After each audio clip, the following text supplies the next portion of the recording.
यदि आपकी आयु 30 वर्ष हो गई है, 31 वर्ष हो गई है, आप में टीजीटी, पीजीटी अध्यापक बनने की बाकी सारी पात्रताएं हैं, लेकिन रिक्रूटमेंट रूल में क्योंकि अधिकतम आयु 30 वर्ष है और इस कारण से आप दिल्ली शिक्षक भर्तियों में आवेदन नहीं कर पा रहे हैं, चाहे आप महिला हैं, पुरुष हैं और आप परेशान हैं, तो आपके लिए परेशानी दूर होने वाली है।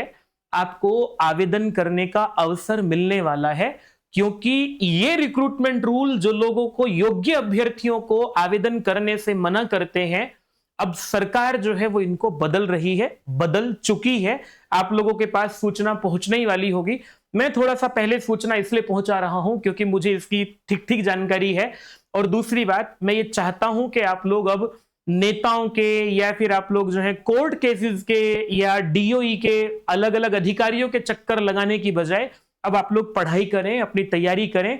अब आपको चक्कर लगाने हैं तो लाइब्रेरी के लगाइए, आप लोग अपनी पुस्तकों को पढ़िए, अपनी तैयारी कीजिए, चयन लीजिए, क्योंकि रिक्रूटमेंट रूल में ये जो गलत निर्णय लिया गया था ऐसे अधिकारियों के द्वारा जिनकी बुद्धि यहां के बजाय घुटनों को स्पर्श करने लगी थी, उन अधिकारियों के द्वारा पुरानी सरकार में लिए गए निर्णय को ये अभी जो नई सरकार है बदलने जा रही है, बदल चुकी है। बस आपके लिए आधिकारिक जानकारी जो है वो 1 से 2 दिन, 2 से 3 दिन में आप लोगों तक पहुंच जाएगी।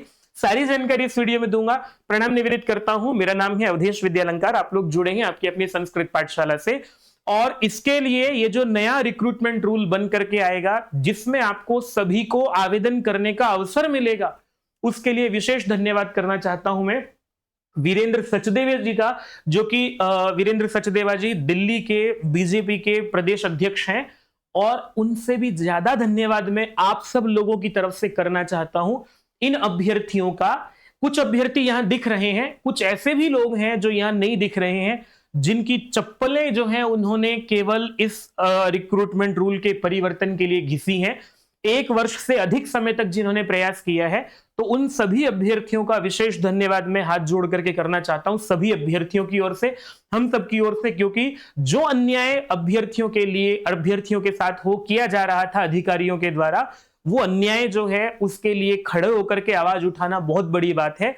और उस पर आवाज उठाने पर भी पुलिस के द्वारा भी परेशान किया गया है। अभ्यर्थियों को बैठने, पहले परमिशन दी गई, परमिशन देने के बाद अपनी बात रखने के लिए पहले परमिशन डीजीपी के द्वारा दे दी गई है, उसके बाद महिलाओं को डरा धमका करके वो अपनी बात को कि कहीं कोई दिखना नहीं चाहिए, अखाड़ा में जहां पर उन्हें परमिशन मिली थी वहां बैठने के लिए मना कर दिया गया। तो वो इतनी परेशानियां झेलने के बावजूद उन लोगों ने जो है वो अपनी बात रखी, और बात रख करके जो है वो ये भगीरथ प्रयास जिसे हम लोग कहते हैं, उस भगीरथ प्रयास से अब ये निर्णय लिया जा रहा है। आयु कितनी हो रही है आप लोग ये सुनना चाह रहे होंगे। मुझ तक थोड़ी थोड़ी सी जानकारी है, परंतु ऑथेंटिक जानकारी क्योंकि 1 से 2 दिन में मिल जाएगी। तो बस मैं ये कहना चाहूंगा कि आपकी आयु, चाहे महिलाओं की आयु 40 वर्ष है, चाहे पुरुषों की आयु जो है वो 32 वर्ष तो है ही, हो सकता है अधिक भी, मुझे तो 35 वर्ष की संभावना भी लगती है।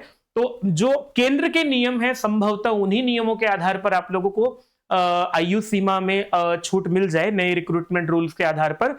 और इसके लिए मैं प्रदेश अध्यक्ष जी का फिर से धन्यवाद करना चाहूंगा, सरकार का धन्यवाद भी करना चाहूंगा, क्योंकि मैं यहां खड़ा होकर के सरकारों के गलत नीतियों के विरोध में जब आलोचना करता हूं तो मैं किसी सही कदम के लिए उनकी प्रशंसा भी करना चाहूंगा और उसके लिए मैं धन्यवाद भी देना चाहूंगा। लेकिन मैं इसी प्रशंसा और धन्यवाद के क्रम में कुछ और विशेष लोग हैं जो जिनकी जो है वो यथा योग्य सत्कार करना पड़ेगा मुझे।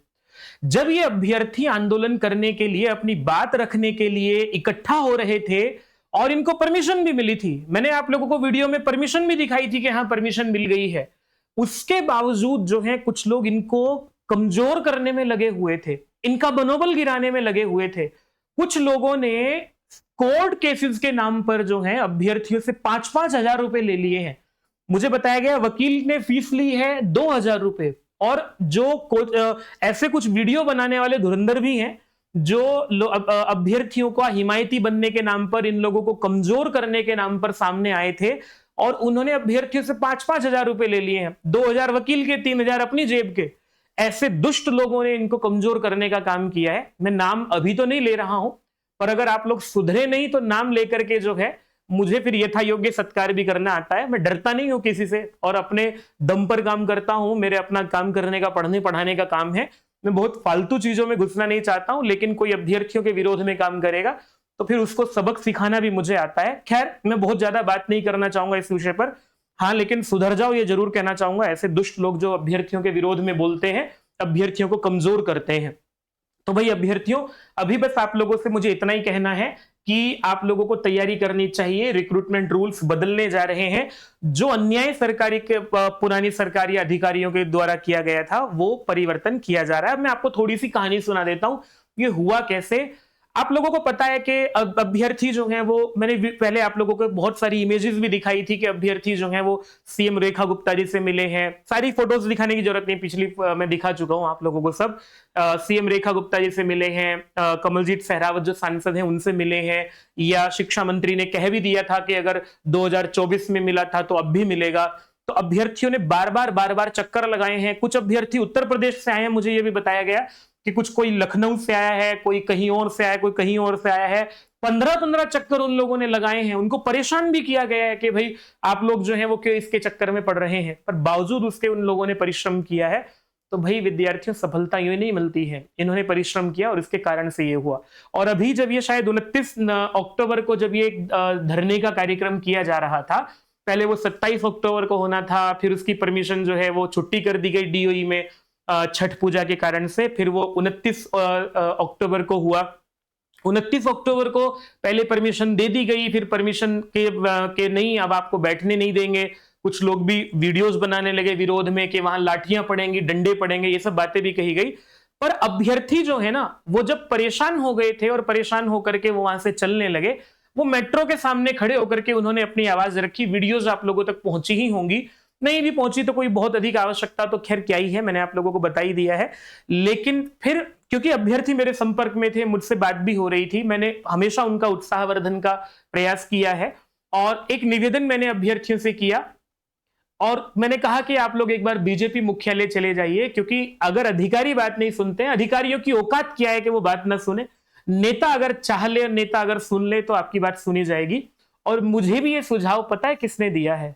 मैं आपको एक विशेष धन्यवाद करना चाहूंगा इसके लिए कि मैंने तो अभ्यर्थियों को कहा, लेकिन मेरे पीछे भी जो मुझे एक सुझाव दिया था, आपको लिए आपने नाम सुना होगा, आपको सब परिचित होंगे, भगत सिंह, सुखदेव, राजगुरु, 3 शहीद, अमर शहीद भारत के जो हुए हैं, उनमें से जो सुखदेव जी हैं, सुखदेव जी के भाई के पौत्र हैं, पोते हैं, उनके द्वारा मुझे ये कहा गया कि अवधेश जी आप हो सके तो अभ्यर्थियों को कहिए कि नेताओं से बात करें, बीजेपी मुख्यालय में जाकर के अमित शाह जी बैठते हैं, वहां तक अपनी बात पहुंचाई जाए। और मैंने छोटा सा निवेदन अभ्यर्थियों के लिए किया और उन अभ्यर्थियों ने वहां जाकर के जो है वो ये बात कही।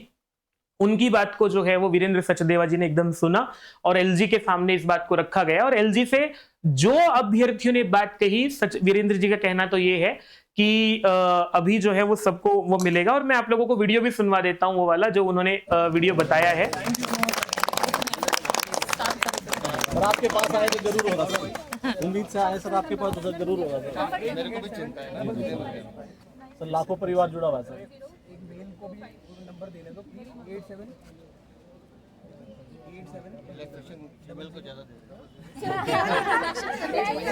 Thank you sir. तो ये वो वीडियो है जो वीरेंद्र सचदेवा जी से कल अभ्यर्थी मिले हैं और उन्होंने ये बात आश्वासन दिया है। तो मैं वीरेंद्र सचदेवा जी का भी धन्यवाद करना चाहता हूं। और अनुज थापर जी जो अमर शहीद सुखदेव जी के पौत्र हैं, उनके द्वारा ये सुझाव दिया गया और वो भी विद्यार्थियों के हित में काम कर रहे थे।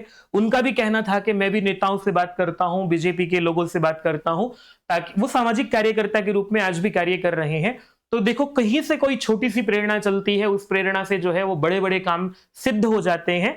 अभ्यर्थी तो केवल डीओई से बात करना चाह रहे थे कि डीओई को ये करना है, क्योंकि शिक्षा मंत्री ने ऐसा बोल दिया था कि मैंने बोल दिया है डीओई से जाकर के आप मिल लीजिए, मेरे डायरेक्टर से मिल लीजिए। लेकिन उन्होंने जो है वो अभ्यर्थियों की बात नहीं सुनी, बल्कि और दुत्कारा था उनको कि कहां थे आप 4 महीने पहले, ये जो है हो गया था, वो हो गया था। परंतु अनुज थापर जी आपका धन्यवाद, वीरेंद्र सचदेवा जी आपका धन्यवाद, एलजी जिनकी कलम से काम हुआ है उनको भी धन्यवाद। अब अंततः बात यह है कि थोड़ा सा धैर्य रखिएगा, थोड़ी सी आप लोग जो है भरोसा भी रखिएगा।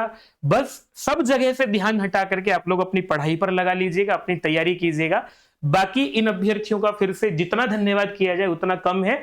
कुछ यहाँ दिख रहे हैं, कुछ नहीं दिख रहे हैं, उनका और ज्यादा धन्यवाद, क्योंकि ये तो दिख रहे हैं यहाँ कुछ लोग, तो जो नहीं दिख रहे हैं उनका विशेष धन्यवाद भी मैं आप लोगों के सामने जो है वो उनकी ओर से करना चाहूंगा। और जिनको ठगा गया है भाई, अपने अपने पैसे वापस ले लीजिएगा। वकील की फीस 2000 2500 रुपए रही होगी, 5000 रुपए जिससे लिए गए हैं वो ठगा गया है। ऐसे दुष्ट लोगों से आगे भी बच करके रहिएगा। अभी के लिए इतना ही है। चैनल को सब्सक्राइब करेंगे तो आप लोगों तक ऑथेंटिक वीडियोस पहुंचती रहेंगी। और हाँ, मैं ये बता देता हूं आप लोगों से कि मांग क्या रखी गई थी। मांग ये रखी गई थी कि वीरेंद्र सचदेवा जी को जो लेटर दिया गया था, जिस पर एलजी ने सब चीजें मान ली गई हैं, इन्होंने बताया गया कि भाई पीआरटी, टीजीटी, पीजीटी के नए रिक्रूटमेंट रूल परिवर्तित किए गए थे, 30 वर्ष जो है वो कर दिया गया था। और सब जगह जो है, दिल्ली में पहले पीजीटी की आयु 36 वर्ष होती थी, लेकिन केंद्र में अभी भी 40 वर्ष है, तो केंद्र के नियम माने जाएं। इन अभ्यर्थियों की एक प्रशंसा और की जानी चाहिए, इन्होंने महिलाएं भी थी, लेकिन केवल महिलाओं के छूट की बात नहीं की, इन्होंने सारे सबके अभ्यर्थियों के लिए आवाज उठाई। क्योंकि मैंने भी अभ्यर्थियों से सुझाव दिया था और वो मेरे से पहले ही इस बात के लिए सहमत थे कि भाई केवल महिलाओं के लिए बात केवल हम नहीं करेंगे, हम तो सबके लिए बात करेंगे, क्योंकि सबको नुकसान पहुंचाया जा रहा है 30 वर्ष करके। और अभी ये बात रखी गई थी कि भाई देखो होता क्या है आप लोगों के सामने ऑथेंटिक, तो क्योंकि सचदेवा जी ने सिर्फ इतना बताया कि पुरुषों को भी रिलैक्सेशन दिया गया है 30 वर्ष में, महिलाओं को ज्यादा दिया गया है। तो हो सकता है कि आपको जो है न्यूनतम जो पहले था 32 वर्ष पुरुषों के लिए और महिलाओं के लिए 40 वर्ष, क्या उतना तो हुआ ही है, परंतु ऐसा भी हो सकता है कि पीजीटी की आयु जो है, क्योंकि केंद्र में दोनों जगह सरकार अब केंद्र में और राज्य में बीजेपी की है, तो ये भी बात रखी गई थी कि दोनों के नियम बराबर करने चाहिए। तो ऐसा हो सकता है कि पीजीटी के लिए जो है वो 40 वर्ष कर दी गई हो आयु। भाई विद्यार्थियों, मुझे कोई भला बुरा मत कहना, मैं आपके हित में बात कर रहा हूं, मेरी भावना आप समझते होंगे। क्या निर्णय आता है वो बाद की बात है, लेकिन सूचना इसलिए पहुंचा रहा हूं क्योंकि मुझे दुनिया भर के कॉल जो हैं वो तब से आ रहे हैं, क्या हुआ जी, क्या हुआ जी, क्या हुआ। आप लोगों को पता ही था कि वीरेंद्र सचदेवा जी से मिलना था।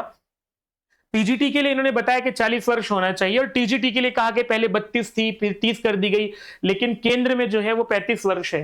तो यही बात वीरेंद्र सचदेवा जी से की गई थी कि जी पीजीटी के लिए 40 वर्ष, टीजीटी के लिए 35 वर्ष होना चाहिए, और उस पर फिर महिलाओं के लिए 10 वर्ष की अतिरिक्त छूट दी जाती थी।